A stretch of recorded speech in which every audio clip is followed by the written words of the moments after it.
Welcome, good day. Welcome to the Diversity Report podcast. I'm your host, Kwesi, and today I have a gentleman of high esteem. His name is Wesley Frazier. Hi, good day, Wesley. What brings you to the podcast? Say hello to the people. Hello to the good people, friends, and extended family. Just happy to be here. Um, Here to fellowship with my brother.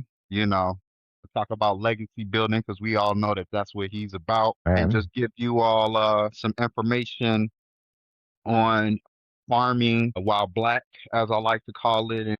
And, what I'm trying to do in the world of agriculture, as well as some things that I just like to bring to the attention of people so that we could work together and improve our situation as a whole. Okay, so before we start, I would like for you to give the people some background about you. Let them know your farming journey and how did you get here? Because you're from Chicago originally, so I want Yeah. them to know how you get into the farming. Yeah, so I am originally from the south side of Chicago, not born but raised, Jeffrey Manor. So far southeast side, but my mother's side of the family is from Vigo County, Terre Haute, Indiana. Our family was one of the first black families to move to that area. It was called Lost Creek at the time. It was about 12 black families who pretty much packed up everything around 1820, I believe it was, when we first left North Carolina. My family, before moving to Terre Haute, actually were very successful farmers in North Carolina and Roberts County, which is pretty much kind of like known for being like Lumbee, Native American group or whatever. We were on that land. I think we were granted that land in 1783. Some of my ancestors, and these were people of color, um, were Native American mixed with black, free black people.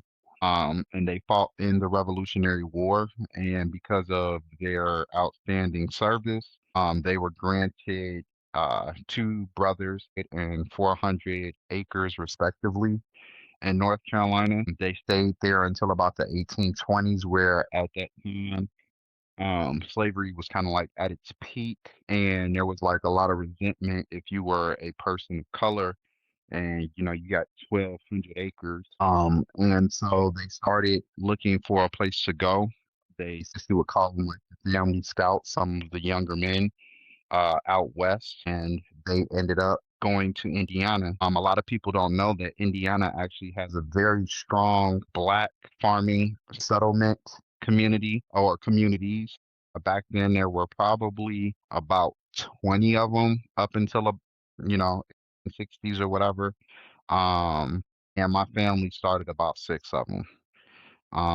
So to this day, my family, we have there's the Roberts, church, in Hamilton or, Hamilton, Indiana, Hamilton County. And then where my family, which is that lineage branches off into like the Haycocks, etc. We've been on that same land since 1823. And even to this day, every year we still go out there and we have our family reunion on the family land, which is in a historic trust, a land trust, so it can't be sold.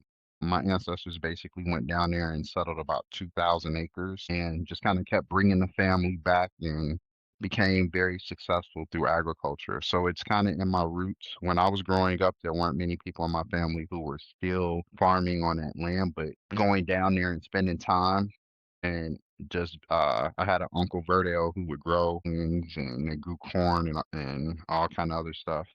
And going down there in the summer just kind of really get into that life, and I ended up liking it. Went to college in Alabama and just realized like a more after living in Chicago, I love Chicago. I think it's one of the most beautiful places on earth, one of the greatest cities on earth. But for me, a slower, quieter life is kind of what I crave. So let me ask you a question, right? Because you just chronicled your family history and stuff. Was that front and center when you was growing up? Where you guys come from, your legacy? Because that's one reason why I gravitated towards you when it comes to friendship. I always love how you carry yourself as a man. I always saw that you celebrated family and you always was in touch with your elders, which I love, right? Because legacy is very important to me. And that's a Caribbean thing. That's front and center in Caribbean. So, For me, and the side of the family that I've just talked about where I actually like experienced most of my farming stuff, that's my mom's father's side of the family. Okay. And again, we have the family reunion every year. So that that keeps me connected in a very special kind of way because every year we go back to that land where we have a family church, where we have a family cemetery. So like you're learning your family history. Like I can literally go in the bottom of I can go in the family church and I can look at like chronologically, I can look at my ancestors. And even on my grandmother's my mom's mother's side of the family, we're very interconnected. I knew my great grandparents very well on my mom's mom and my mom's dad's side of the family. So yeah, knowing the history, the legacy that you come from was very important and front and center in my family. So like right now I have my cousin who lives with me and he's not my first cousin, but because we were so interconnected and legacy was such a big thing, like my extended family is like some people's nuclear family, I guess you would say. That's Very really, big. really, I love that, yo. That's like a Caribbean mindset. Do you have Caribbean roots? Yeah, I got some of everything in me, man. I'm old money, so Yeah. I think that uh, it's more of as somebody who's traveled extensively through the continent of Africa, it's an African thing. Like, and whether you were dropped off, in Trinidad and Tobago, Puerto Rico, Jamaica, Brazil, no matter how hard people want to fight it, there are certain things that are just genetically inherent in us. And when Mm, we are tapped into who we are as a people, I think that, multi-generational families, etc., are just a natural thing that our people come from, and I think that getting back to it is what in the long run is going to make us successful again as a whole because we have so much individualism and consumerism and thinking that when I make it, it's enough versus, you make it by yourself and it seems like you're fighting the wolves and the coyotes because you don't have a backup system. And you see what happens no matter the way my grandfather used to tell me, he was like, a lion may be mighty, but a lion can be killed by a pack of hyenas if they're well coordinated. When that lion has his pride of lions with him, there's nothing really in the savannah except for maybe an elephant and a whole bunch of wildebeest that want to, mess with that lion. So mm. all that to say, definitely was raised that legacy, that family were paramount, and it's something that I think that my mom put on me very heavily and got that from my grandmother. And, I kind of try to extend that to the next generation. So I'll be a bit vulnerable here, right? Because I'm really excited about doing this episode here. My closest experience of farming is back home, having a sugarcane experience. Or we grow what we eat, like planting figs, dashing bush where we make the callaloo with, farming our own chickens. That was my only experience with farming until you and I had a discussion. And now I realize is farming in America is way different than farming back home because the environment is different, the elements is different. So I want you to tell me about your farm. So I am located in southeastern Colorado. And let me tell you a little bit about how I got here. Okay.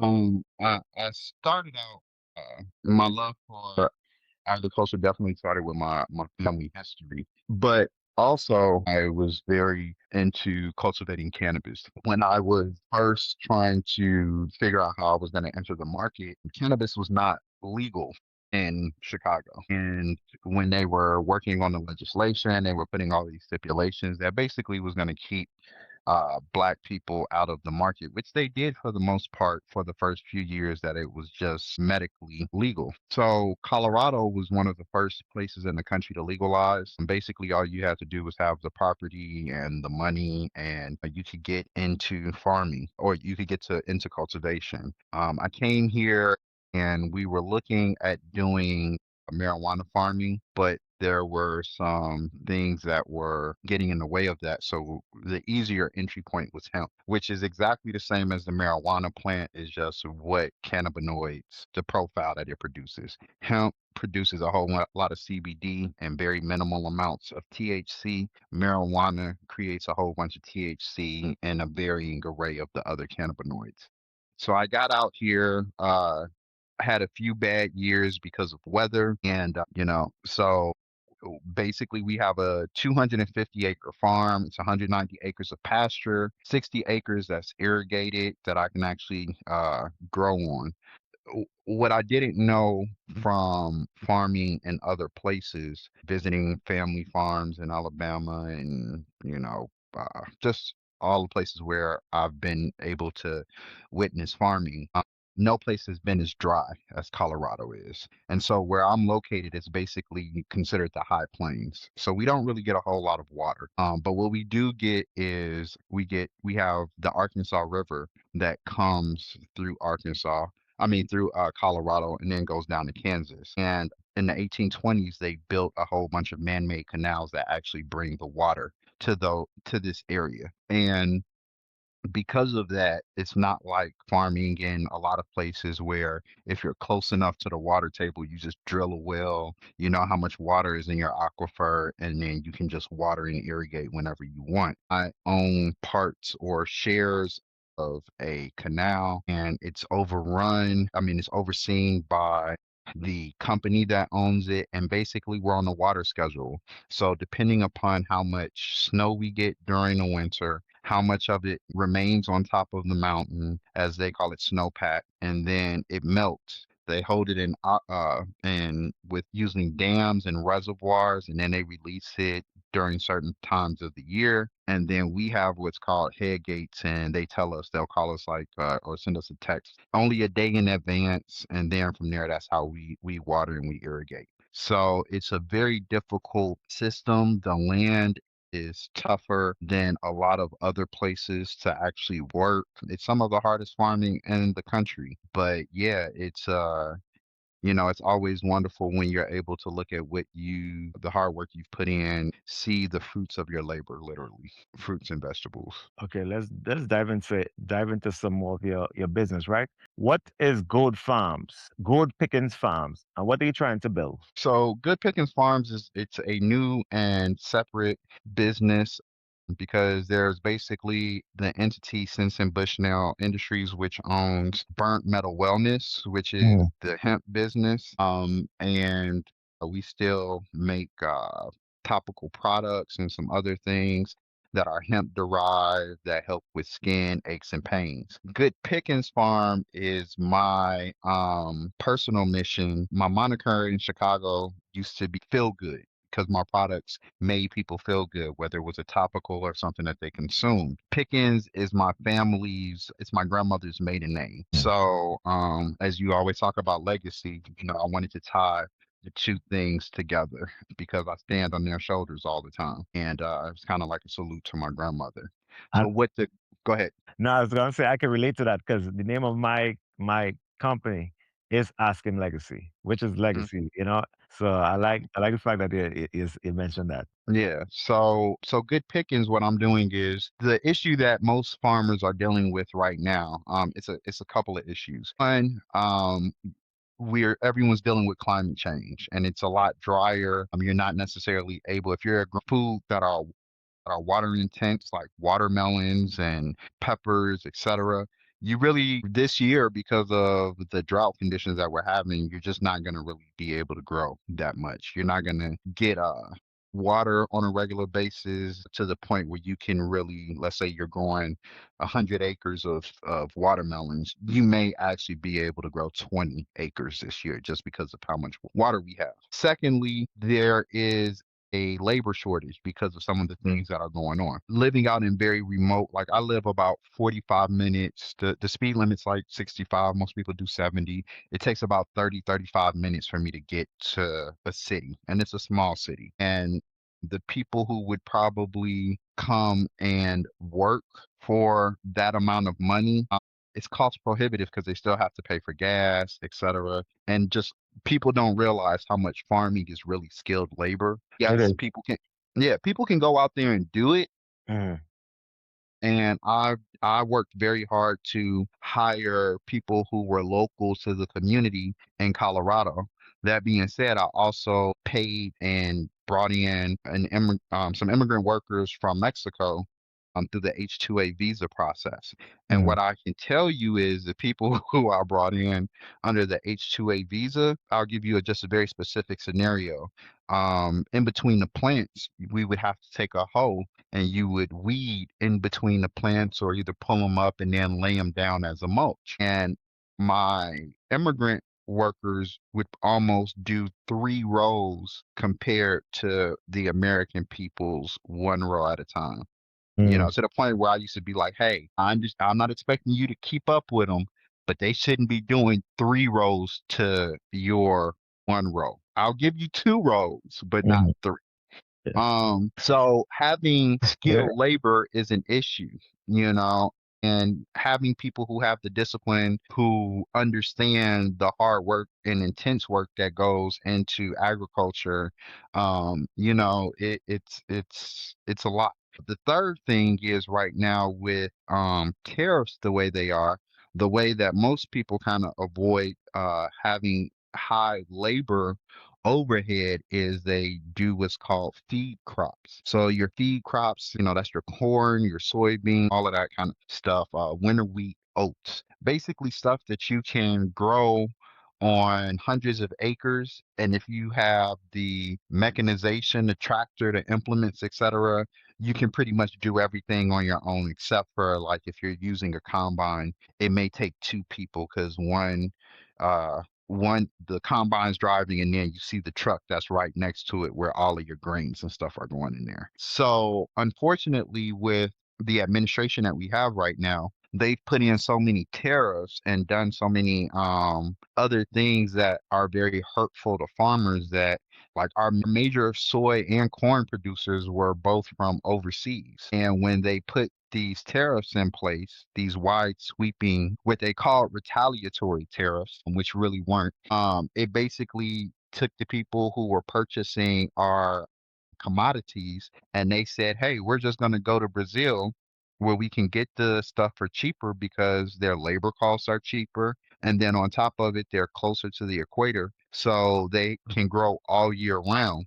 And there's probably not as much regulation that they have to deal with as compared to America. So the Chinese and other people have just kind of gone down there and started building the infrastructure so that they can get the resources to the coast and then they can ship them straight from Brazil to the east. So it has created a situation where this year, no matter where you look, most people who are growing feed crops, the input, by the time you do the inputs of your cost of your seed, the cost of your fuel, and then the low price that that commodity is being purchased for right now, nobody's really making money off of what they're growing. And they're banking on the government to provide subsidies to bail us out. So, when they talk about welfare, farmers receive a lot of welfare. Now, what I will say is they're working their ass off, but they're Mhm. getting government benefits,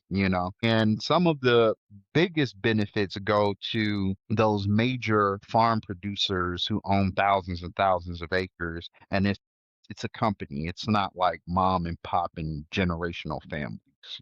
They're corporate boards and entities. So there's no profit margin, not even breaking even. So it will be minuscule profits to losing money this year for most people who grow feed crops. And between the labor shortages, even people who normally grow produce, they're having a shortage of labor. So yeah, they're planting stuff right now, Mm. but everyone's really worried about what's going to happen when it's time to harvest because even the people who are legal, who are like, I don't really want to be harassed. I don't want to have to worry about getting picked up, put in another state, held there for 2 to 3 weeks until they get tired of holding me. And then when they're done, they just release me and let me go in a different state. And I got to figure out how to get back to where I was at. Oh, a lot of people are literally just especially the people who have the H-2A visas, a lot of them are not even coming this year. They're like, we'll wait for you all to figure this What's out. good? What's going on out here? So Yeah. when you think about farms, right? You think about plants and you think about livestock. So we were discussing this offline, right? So I want to know, why did you choose pasture raised eggs as your starting point? So for me, it's the right product at the right time in the right place. And by that I mean I'm in Colorado, and Colorado is ahead of the curve in a lot of things. And one of those things is, we have a kind of a big hippie culture here. That's kind of what Colorado's known. When you think about Colorado, people think skiing, they think about weed, and they think about hippie. The thing Now, a about lot of people Aspen, don't think about, like, yeah, they don't necessarily think about where I live in the rural areas with, all of the farmers and stuff. But we have a culture here that kind of pushes the envelope. And so a couple of years ago, they passed a new law, which basically says that all of the eggs that are sold within the state of Colorado have to be cage-free eggs. Now, a lot of people, when they go to the grocery store, they don't realize the difference when they see the different prices hmm, and they see the different labels, but they don't necessarily know what it means. So it's really like four types of eggs that you can purchase. And, color wise, you have different colors that the different chickens produce, but on the inside, all of them are the same. It's very similar to people. The real big difference is how your eggs are raised. So if your the main eggs that people buy are caged eggs. Those are your cheapest eggs. And what that basically means is each chicken gets about a 1.5 by 1.5 square that they're allowed to. They basically spend their whole life in that. And even if it's not a 1 by 1 square, what they'll do is they'll put 6 or 10 chickens together in the cage, but basically they allot 1.5 square feet of space. Now that's not a lot of room.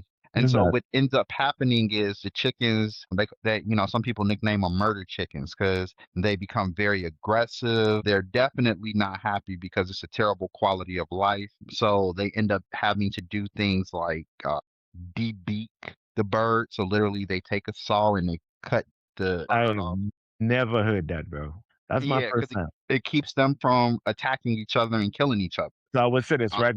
Growing up, I had a chicken coop. My grandfather had at least maybe 60 or 70 chickens in there because he mhm. also had a roti shop. So he would sell the meat to provide for the roti shop and he sell it to other places and stuff like that. But Yeah. we raised the chickens, organically. So I never heard. Were you telling me first time I didn't know they used to be big chickens and stuff like that. That's So when you go to one of these big commercial chicken farms, there are these huge buildings and there are cages stacked 3, 4 high sometimes, and they have like little feeding troughs or whatever, but the birds are living on top of each other. And most of the time the birds are stressed out, so they're plucking each other's feathers and their own feathers, and they just look horrible. On top of it, just imagine not really being able to move around too much and like they're just pooping and they're, on cage, they're in cages on top of stuff to hold. It's just not a good way, a humane way to raise animals. And that translates to the quality of your eggs. mm-hmm. So you have your caged eggs, then right above that is your cage-free eggs. Now, cage-free doesn't mean that they're just free roaming around, but what it does mean is they're not constricted or confined to 1.5 feet by 1.5 feet per bird. So usually they'll be in these big chicken houses or broilers, and there's just thousands of chickens just kind of like running around in this building. And they're still living on top of each other, but they're not confined in these little, like, super small spaces. And those places are pretty nasty as well. And chickens aren't getting out. They're not getting any vitamin D, etc. They're not getting a whole lot of exercise because there's a whole bunch of them in the building together. The next thing you have is what's called free range. So yeah, they live in the building, but they also have access to outside area. It may not be much, but they have fresh air coming in. They get to go outside in a confined area for a certain amount of hours of the day. And they live a better life than the cage free and the cage. And then what I want to do is the pasture raised. And that's exactly what it sounds like. Basically, all of the chickens spend most of, even though they may go inside of a building at night for protection Mm, from predators, they spend most of their time just out roaming around, grazing, killing bugs, scratching, and exhibiting, the behaviors that a chicken tends to exhibit. Now, what's important in that health wise is cage free and even caged eggs tend to have higher cholesterol and half of the nutrient density. So less omega-3 fatty acids, less vitamins, minerals, and all of that. But the caged eggs tend to be higher in the cholesterol that will kill you ultimately. So it's really about providing healthier, nutrient dense food. And for me, my business model is for the most part selling a premium product without necessarily being the most expensive at cost. And so part of my, I have my business mission, but then I have my community mission, which is to be able to provide these nutrient dense eggs and other produce, like basically direct to consumer in places that experience, and you have people who are of a lower income, and a lot of the times they're not able to get the food that's best for them because they can't afford it. So I want to basically go into the communities that are underserviced and then bring them not only nutrient dense eggs but other produce that has been ethically farmed, and it's not necessarily about making the most money as much as it is about humane treatment of animals, as well as sustainable farming for the environment, and just keeping those kind of things forefront and not just be like the big corporation. What ends up happening a lot of the times is, when we have a shortage of eggs because of bird flu or whatever the case may be, mom and pop restaurants are the first ones to suffer because they're buying wholesale, but because they don't buy at the capacity of like a chain like IHOP or whatever, if there's any type of market compression where there's not enough supply to meet the demand, those mom and pop diners and shops are the first people to suffer. And what ends up happening is they usually go to Sam's Club or something, but if there's a shortage of eggs, there's a shortage of eggs everywhere, and we feel it harder than anyone yeah, else. I think a couple months ago there was a real shortage of eggs and stuff like that. Yeah, it was. Yeah, and so imagine being a breakfast diner and your distributor says, "Hey, you don't get enough eggs, so we're prioritizing our main customers first." And then you try to go to Sam's Club, which is a wholesaler, Yeah. but they have a limit on how many you can buy, and you might only be able to buy 3 flats of eggs or something. Because I've been in there sometimes and it's like limit 1 or 2 flats, or sometimes it'll be a limit of 5. But if you're a breakfast diner that serves like scrambles, omelets, pancakes, eggs any way you want it in French toast, you're going through more eggs than that. So, I'm coming in trying to build stability in the food ecosystem here or the supply chain. And the part of the state that I'm in, we have less risk of bird flu than the other commercial producers. The other commercial egg producers in the state of Colorado are in northern Colorado. I'm in southeastern, and there are only 5 in the whole state. And when they get bird flu, usually like a couple of them get it. So like earlier this year, they already have had to kill like 1 million chickens. Jeez. Yeah, it was like 1.2 million. And so when that happens, prices go up, Mm, supply contracts, and it becomes a situation. So I'm just really I've looked at what is in the best interest of my farm's health, my soil, mm. etc. What actually makes money, what costs the least amount of overhead, because the chickens are really doing most of the work. All I've Yeah. got to do is pick up the eggs and wash them. and deliver them. So it just seemed like a very good business model. And, when I crunched the numbers, it was also a very profitable venture if I'm able to execute with high efficiency. Okay, so let me ask you this question, right? What does sustainable agriculture mean in the practical terms on your farm? Okay, so for me, what it means is instead of growing a crop and then after that, that field may lay barren, and which ends up making the soil dry. It also ends up you're not able to produce as much of it. Your soil health goes down. So for me, it means changing what I'm growing. One, so some of the acreage that I can produce crops on, I'm going to turn into a perennial pasture. So that's the difference between planting an annual crop, every year like corn, and growing a perennial such as grass, a mixture of grass, alfalfa, clover, etc. Things that will either go dormant and come back or something that will self reseed. So what that does is it reduces my carbon emissions because I don't have to drive a tractor over it all the time to cut it and keep it down, et cetera, to replant every year. It means that I am not going to have to use as much water on my farm because there will constantly be a cover crop most of my land so that the water isn't evaporating into the atmosphere. And also when you run your tractor and you're doing things like tilling the land and turning the dirt, when you're breaking up that top layer in that ecosystem, what ends up happening is you're also releasing carbon into the atmosphere. Okay, I get that. So that's a greenhouse gas. Incorporating sheep instead of using the tractor to cut the grass. So I'm going to let animals graze on it. I'm Hmm. not going to have to use chemical or artificial fertilizer because between the chickens and the sheep, they'll create green manure. I mean, not green manure, manure. And that will fertilize and spread the fertilizer. It will also help to reduce runoff into drinking water. And it just, it's basically healthier for the soil, it's healthier for the earth, and you're not just trying to put as many animals, etc., on your land as you possibly can at the expense of the health of the animals, at the expense of the health of the environment. Okay, so I gather that, and that's the Caribbean way though. That's what we do back home. Yeah, We not even.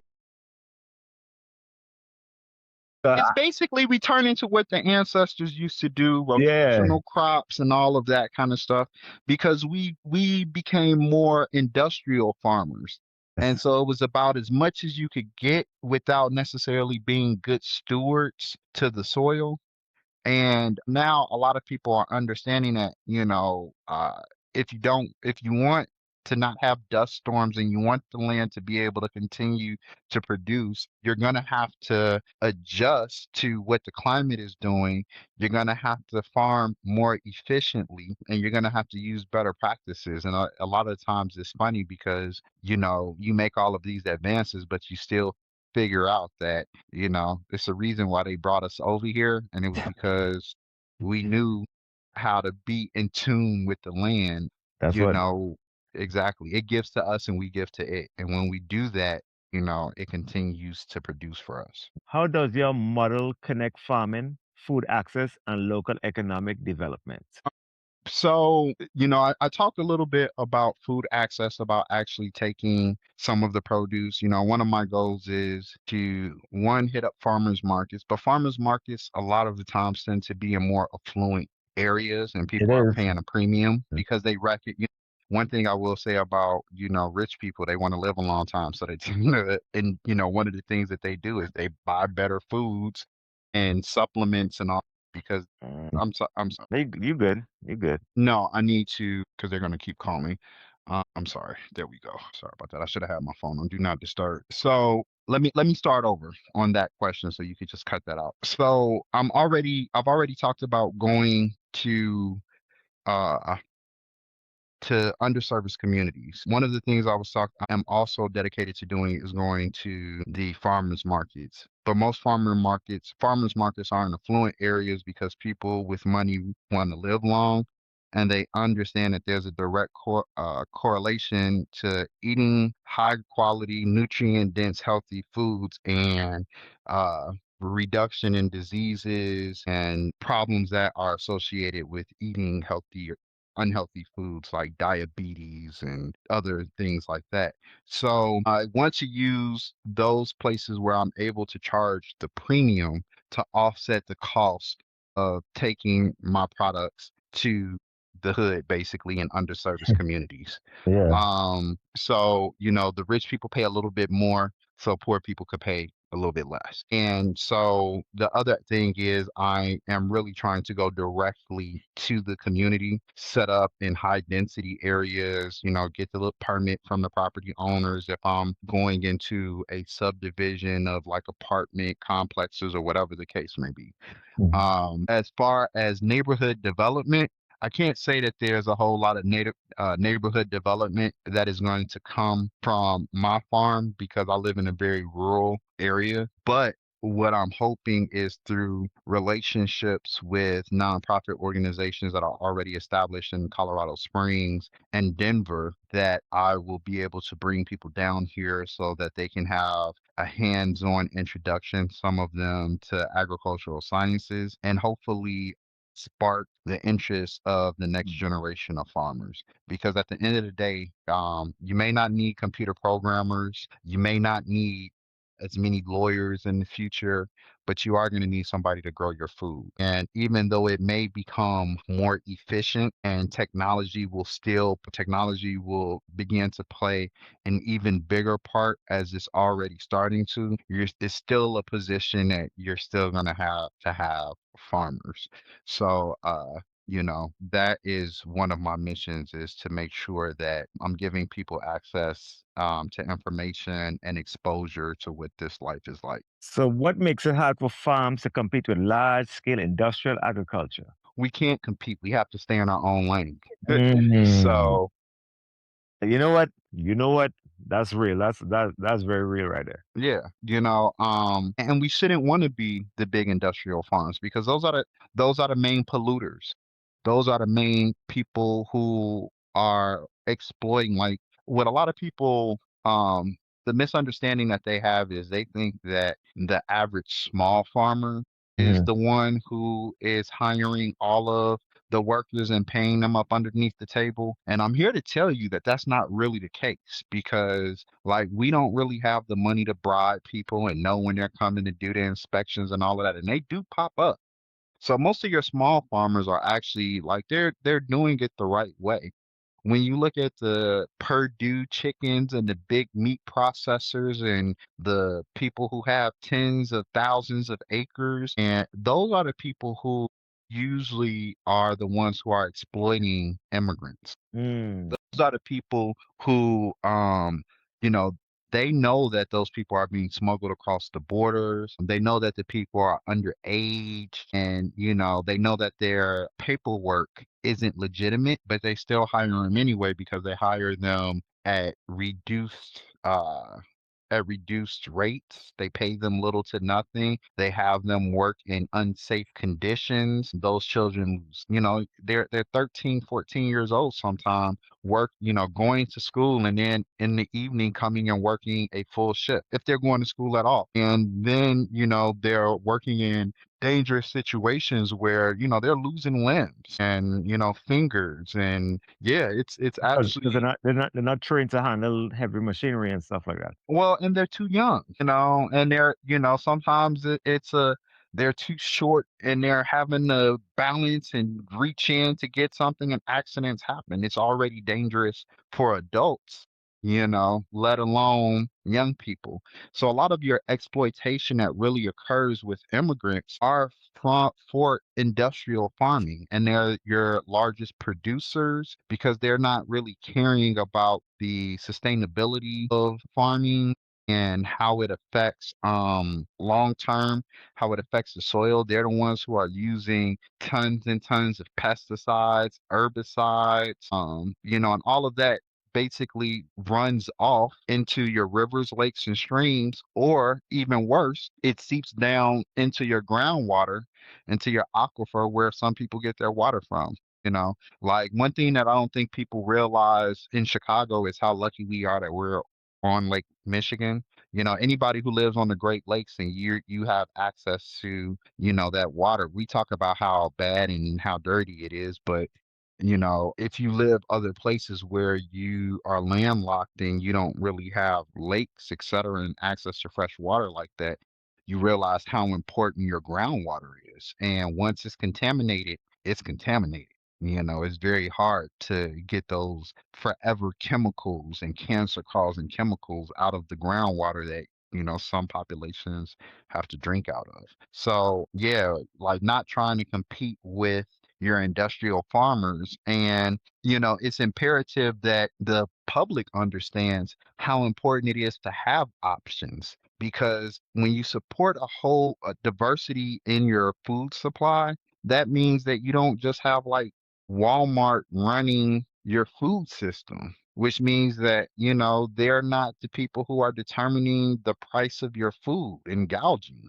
And you have more control about what you're putting into your body. So, as more and more small farms go out of business, you're seeing less diversity in the products that you're able to buy. And, that translates into less options for your family to eat healthy and sustainable and support people who really care about the environment and your children's children and what kind of world they're going to live in. That's really a noble take, yeah. Why is distribution such a big part of the problem for small farmers? Why is what such a big What problem? distribution?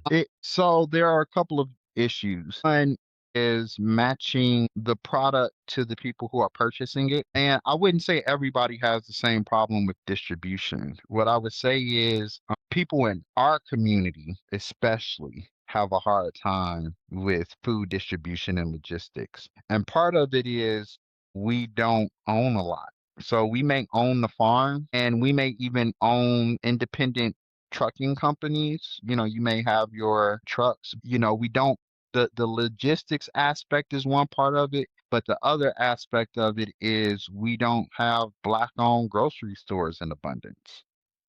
So plugging, it's a two-headed issue. You don't have the retail locations to sell a lot of the products that are necessarily in close proximity. So you need the trucks and they need to be refrigerated and it needs to be like a handling chain of custody, basically, with making sure that it's kept at the right temperature, etc. But then you also need to have enough, you need to be growing enough of the product to make it worth your while to ship it somewhere, because there are costs associated with that. And so there's you have to be producing a certain amount of pounds and tonnage, then you have to be on the logistics side, and then ultimately you have to find somebody to sell it to. And I think that those things, even though it is possible for us to create that ecosystem, which is like my next project that I'm currently working on, is a platform that actually puts the producers of food and cosmetics and helps them to make sure that they're in contact with the logistics people, are able to get the trucks to the farmers who need it, and then get it to the black owned restaurants, the institutions, and our mom and pop grocery stores. But that's a bigger that's another big conversation. But one thing I would like people to realize is like when you look at the black community as a whole, you don't really see chains of black owned grocery stores.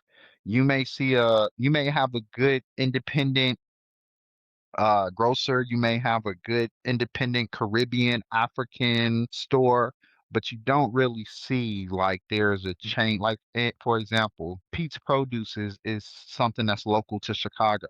It is. You don't see a black owned version of Pete's Produce, even though we have the population density to support it. We go to Jules, which is owned by Albertsons. We go to Mariano's, um, and all of those different places, but there's no Trader Joe's.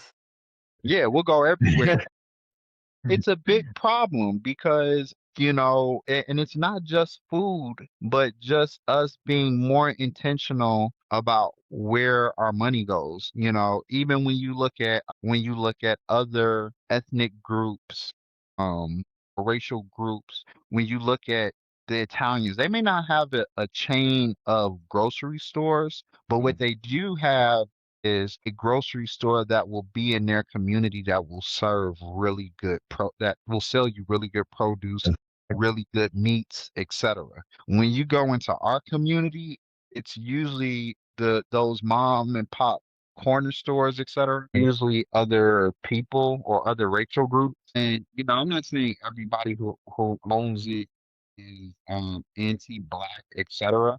What yeah. I am to say is that it's not as high a priority to make sure that they're giving us the quality foods and produce, etc., that we deserve. So usually you end up paying more for worse quality produce when you go into those stores. To the point where sometimes you like, man, it looks like this shit fell off I mean, it looks like this stuff fell off the back of the truck. It's about to spoil. Yeah. And they pretty much get the leftovers. So, that's one of the things that I would love to see is that reawakening of really supporting Black owned businesses, patience and grace, like me and you talked about the other day. Black owned businesses, 'cause sometimes I understand why we tend not to continue to do business, but I think that we have to show our community a little bit more grace because Walmart, Target, and the Koreans at the beauty supply store and the Laotians and sometimes the Vietnamese people at the nail shop, they'll treat us bad and we'll go right to another one, or go back to that same place. But we We, don't we, have we that. don't we don't hold a grudge for long. Yeah, like, oh man, Neiman Marcus got this jacket. I don't care if they really don't want us up in there and they pretty much let us know how they Yeah. feel about us. I want this jacket, so I'm gonna go there. And we gonna make them, you gonna take my money. It's like, and I just think that we have to do a little bit better. So I'm not saying that you can't indulge in the things that we like.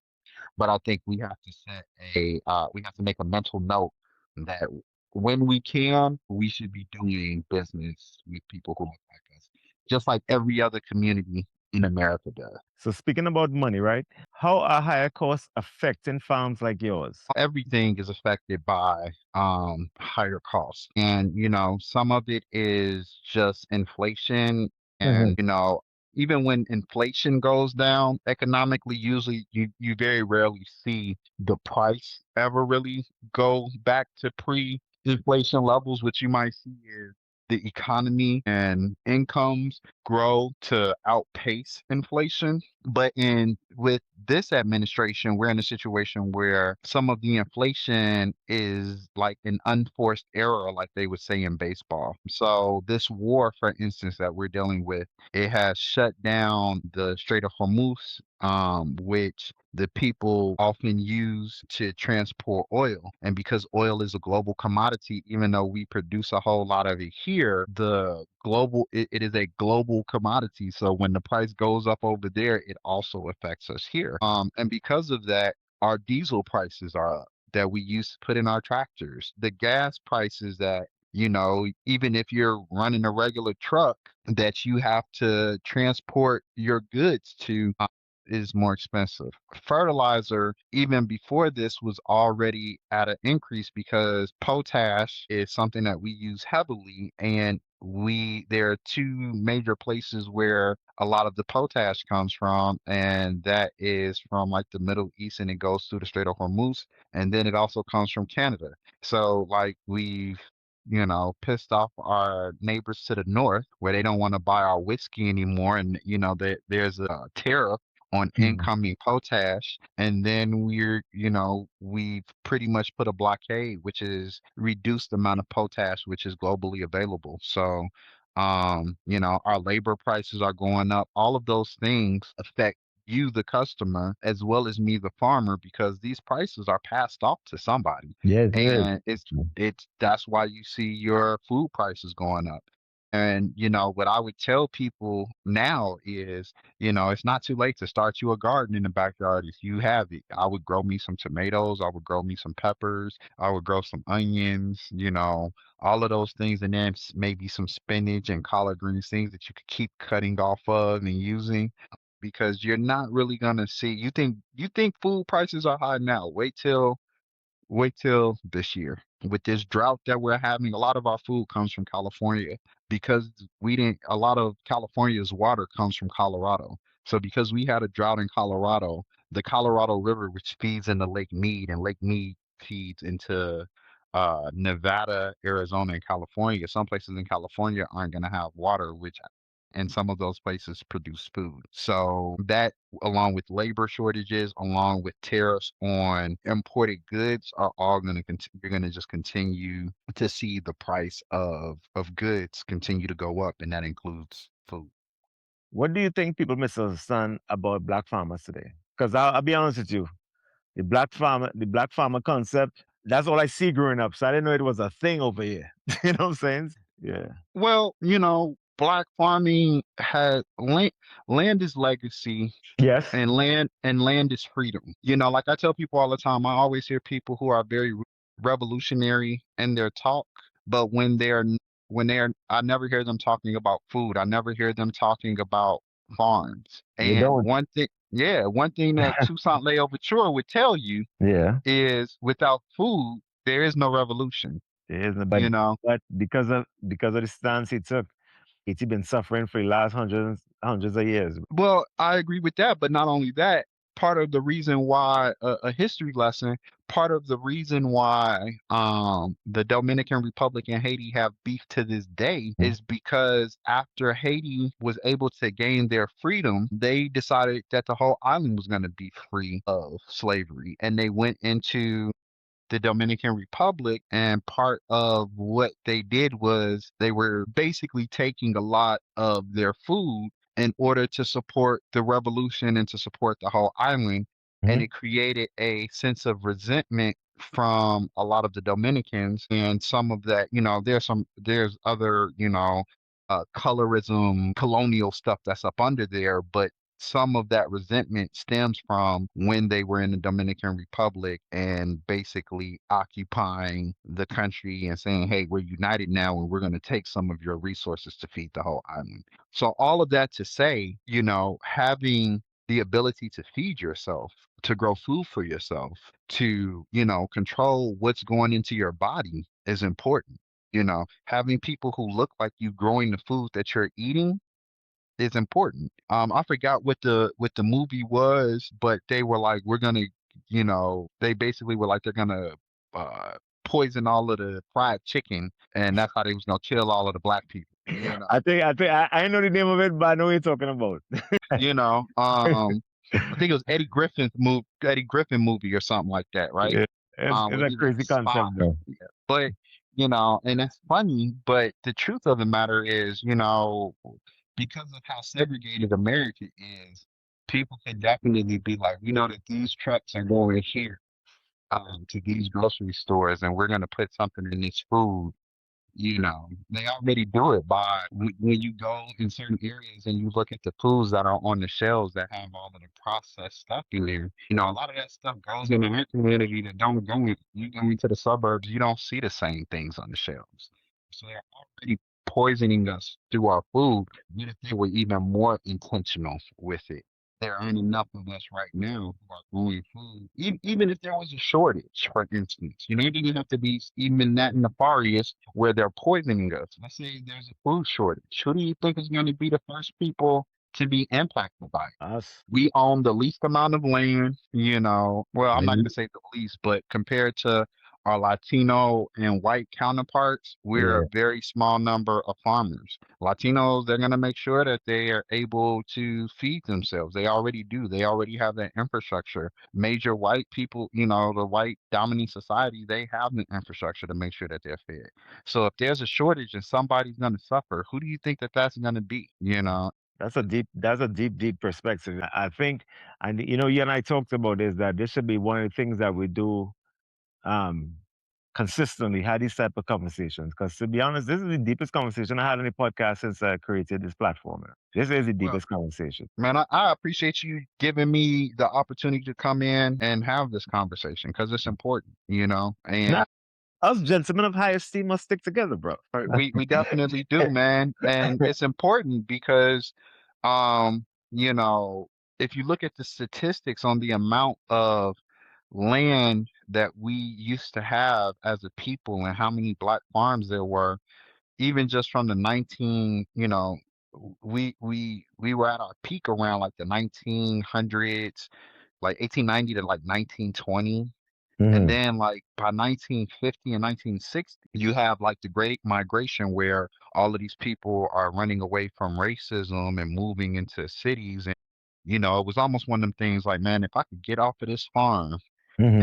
and make a better life for myself because they weren't, we weren't making a whole lot of money and a lot of us were stuck in the sharecropping systems. And then there were all of these institutional hurdles that we had to overcome in order for us to actually own the land and actually make a profit off of the farming. Like and then on top of that, uh people stealing our land and manifest destiny. And, we used to have all of these thriving farm communities and all of these thriving black neighborhoods that had black businesses that, black farmers could go in and sell their stuff to. And those people sold to the community. And then, next thing you know, manifest destiny comes and they're just, or not manifest destiny, eminent domain, excuse me, where they just come and say, hey, we need this so we can put an interstate through it.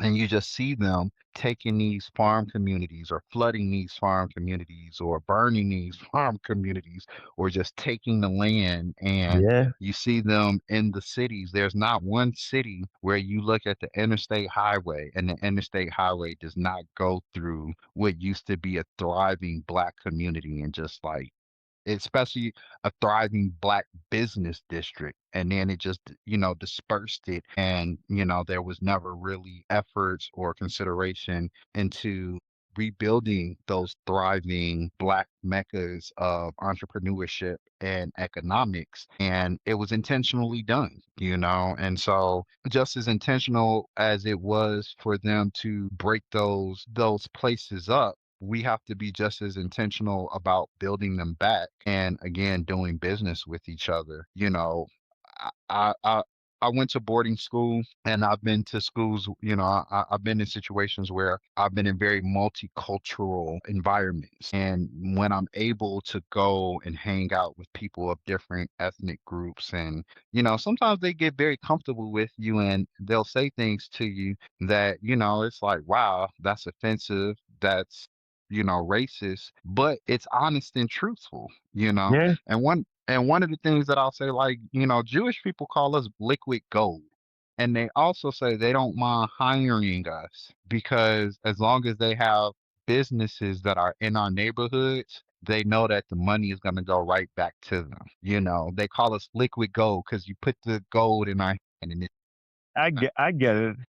yeah, And so, like I tell you, I'm not from here, so it's the same way with East Indian people in Trinidad. They do the same thing. They start a business in the community and stuff like that, and just keep rotating. So the money yeah, don't really go nowhere. It just be, so yeah. And in the Jewish community, it's a form of capitalism, though. yeah, but in the Jewish community, the dollar circulates 5 times. Every dollar circulates like 5 times before, and it doesn't really leave the community. Ours barely circulates once. You can't blame anyone else for that. Mhm. At a certain point, we are aware of what's happening, but as a community, I would say that as much culture as we export, we're very caught up in consumerism. And so the thing, instead of spending the money that we've accumulated or that we've made into things that are going to make our community wealthier, we tend to give that power away. And it's no different than, and that applies to farming, and supporting black farms and black ownership and all of those things. And they're all interconnected. And, so we've just got to be more aware and more intentional and, and create the lane when we don't see the lane. And it's something that we know that our community needs. and is essential. So you mentioned support, yeah, right? So what kind of support would actually help small and black farmers succeed? So right now, one support, just like if you have the opportunity to support a black farmer who's selling something or visiting a farm, volunteering, because you're going to learn something, and we always can use help. That's one thing. The second thing is there are a lot of farms that are just like really in distress, and people are about to lose their farms. And I'm not in too much of a better place myself. Hmm. So you I hate to keep trying to, it's a tough situation because, you're told not to lean on the government and that we know we can't depend on the government. But when you see a lot of your white counterparts who are farmers and they're getting, they've traditionally got all of the loans, all of the financing, et cetera. And a lot of those things have not been offered to us, or because of systematic racism they didn't tell us about the programs, or they didn't submit our paperwork, et cetera, et cetera. We need black businesses to support us. We need our black restaurants to buy from us direct. We need to cut out the middleman. And if you see somebody who's trying to raise money, if you can afford to help them, because it's one of those times where you're giving to people who aren't doing something just for themselves. Yes, the business may be for them, but it's usually to build a legacy for their family. And when they're producing food that really helps the community as a whole, and when they're making sure that you're getting quality produce that's not contaminated, and it's not doesn't have herbicides and pesticides and all of that kind of stuff on it, that's a benefit to the whole community in general. So support those people who are trying to support you. If you're close to a rural community and you have skills like grant writing, whatever skill that you have, I just think that in general, we need to be more helpful to each other, and knowing the things that our community needs, we just kind of need to step up and make sure that we're helping each other in those ways. So in other words, be each other's resources. We have to be. We have to be. And we have such a rich pool of talent. One thing black people ain't never been short on is talent. And Yeah. what ends up happening is we tend to be underfunded and undercapitalized. And anybody who has run a business will tell you it doesn't matter how great, your idea is, not being properly funded can definitely affect implementation. And if you can't implement your idea properly because you're undercapitalized, you're not going to be as profitable as you could be, and you could possibly fail. So that that's the main thing I would say. If one thing I'll tell people is, I understand, especially right now with the economy being the way that it is, going to Walmart is a great thing because they are buying at such scale and they have such a huge market share and input on, they have a global logistics business. Their prices are going to be cheaper than shopping with us sometimes. Yeah.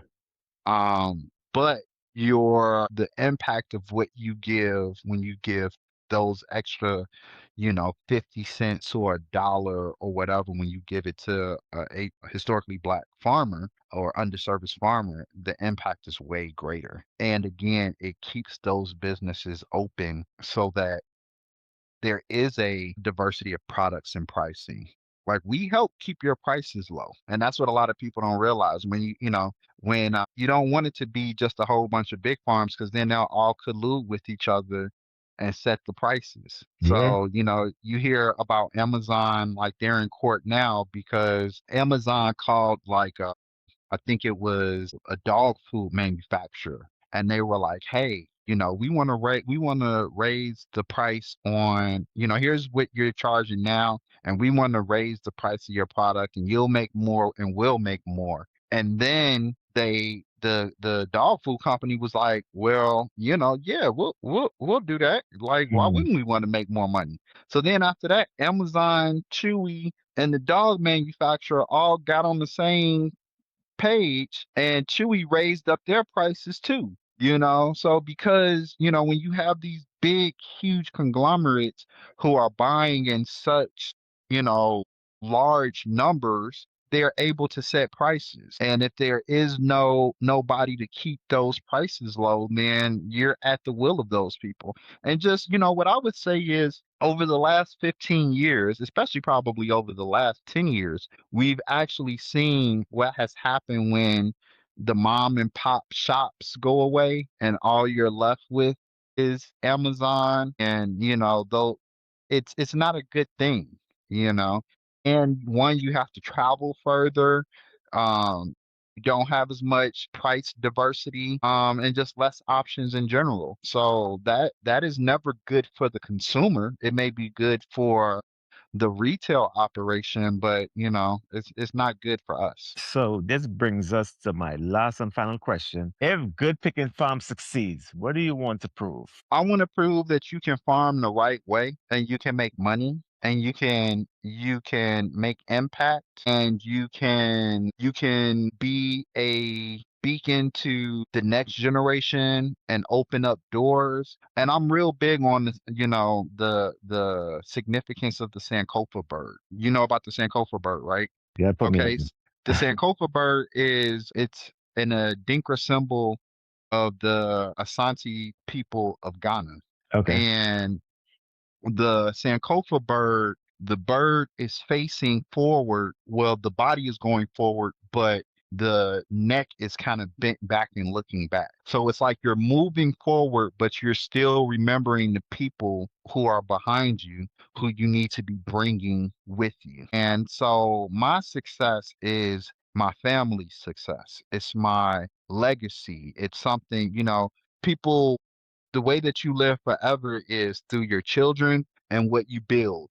And I Mhm. don't have any children, so what I build is my legacy and what I pass on. And you may not know who the founder of Estee Lauder is, but you know the brand and you know what Brand you into built. the company. Exactly. And Yeah. so that's one, that's those are a couple of the things that I want to do. And I have a bigger vision for my farm. The sustainable farming system is one aspect, but my bigger goal, I have another 190 acres that I really want to do agrotourism on. So my bigger plan is, yes, I want to have chickens and produce eggs, and I'll have sheep in the natural rotation of that, and I'll have bees that are helping to pollinate. Eventually I want to grow I'll probably do produce again at some point where I'm growing probably 5 to 10 acres of produce, and then like another five of wine grapes because I do want to do wine and have my own label at some point. That being said, like I said, that other 190 acres, I want to do pollinator preserves for bees and all and butterflies and all of that. But then I want to put some glamping domes out there where people can come as a group, as a family. They can disconnect from the city. They can commune with each other. Mhm. I want to have things for veterans to come out here and do group therapy sessions. I want to bring young people who are at risk and have counseling and therapy for them and give them access to working on the farm and the internship program. I want couples to be able to come out here who are trying to disconnect, reconnect, work through their issues, deal with miscarriages, grief, whatever the case is. I have this beautiful piece of property that has unobstructed views of the front range of the mountains of the Colorado Rockies. Like it's a beautiful place. My sunsets are immaculate. And it has done something great for me mentally to be out here. And I would like to share that with the world and just give people again the opportunity to reconnect with, there to a certain degree. I think we used to be ashamed of our agrarian heritage. I think to a certain degree we connected farming with poverty, we connected farming with slavery, and it has been I think a lot of people have just kind of wanted to get away from that because The we imagery is the imagery of it in popular media. So it is the imagery of it. exactly. And so I want us to get back into the pride. Like this country wouldn't have existed if they hadn't have brought us over here. Nobody else could do what we could do. People were dying when they first tried to make the indigenous people work as hard as we did. They, even though they were from the region and they were used to the weather, they had a very different system of farming, what they ate, etc., that made the type of labor that we use to produce the foods that we do, it was almost impossible for them in the southeastern part of the United States. The Native Americans were dying off, plus the disease, etc. So they had to bring people over here who had that expertise, and that was us. Even when you look at the cowboy, you know, this is a whole new thing, but I'm going to touch on it briefly. When you talk about the cowboy, a lot of people, you know, uh, they think white people, and then when you talk to Mexican people of Mexican descent, they're like, "Oh, it started in Mexico with vaquero culture." But the truth of the matter is, they didn't have cows in America before the conquistadors got here. Mm. And part of the some of the cows that you see in the Caribbean and you see in Mexico and South America, they're called Criollo. They're Creole cows. They're a mixture cow. They brought cows that originated from West Africa because they did better in the environment, because West Africa and Nigeria and Biafra, where what it was called at that time, those people had cattle that did well. So they imported those cows over here and mixed them with the Spanish breeds of cow that weren't doing well with the humidity, etc. With those cows, they brought black people who had experience herding. Like Spanish people, they didn't have as many large predators. They dealt with wolves, but they didn't have lions, hyenas, all of these different Mhm. things. So Africans were the ones who you would actually sleep with the cows. And when you look at Africa, they still, in a lot of the places that are herding cultures, they burn the cow dung and they sleep outside with the cows at night. They corral them in a pen at night so that they could keep a better eye on them and keep large predators from killing them. Those are all African techniques that were adapted and taught to the people in the Americas, and they were taught by us. When the conquistadors came here, Native Americans, one of the reasons why they were able to beat the Aztecs and the Mayans, etc., because they had never seen horses before. West Africans such as the Fulani already had a rich horse tradition. They already Some of the people who were from the Sahel had ridden with, their ancestors had rid with Ibn bin Tariq and taken over Spain, etc. So we knew about horses. And do you think that the Spanish people, there wasn't that many of them, the conquistas, do you really think that they taught all of the Native Americans, or do you think we were helping to teach them? See, that's a deeper conversation, bro. That's Yeah, a deeper, so deeper conversation. yeah, so I'm just saying our roots are in this, and it's Yeah. something to hold, as a source of pride. Instead, there's no shame in what was done to us. It's Mhm. only shameful when we deny the greatness of our ancestors for us to even be here. We are the strongest. We are the survivors of people who dealt with an atrocity that nobody else on the face of the earth has ever seen. And out of that came us. And I think that there's something to be said in that, and there's a certain pride that we should hold as we reconnect with, being our ancestors' biggest fantasy and dream. They wanted us to own land and have opportunity. And now we have been taught that other things are more important than owning land. And land is liberty. Mhm. Land is wealth, and so is farming. Thanks for this incredible interview, bro. We have to set up more of these. Hey, This was very, very informative, and I learned a lot. And I'm one of the people that can't teach anything because I know everything, but I learned a lot today. bro, I'm excited. I'm excited for you to come out to Mm. the farm later in the summer, and we do this in person, Oh, that would be dope. and we go right out in the field, we grab some food, we come in, we cook, and then we have some food, and we talk over a good meal, cognac, some cigars, whatever it is, I'm looking forward to it, and just make sure for your people, please check out my hemp business Mm. www.burntmetalwellness.com, BURNT metal wellness.com.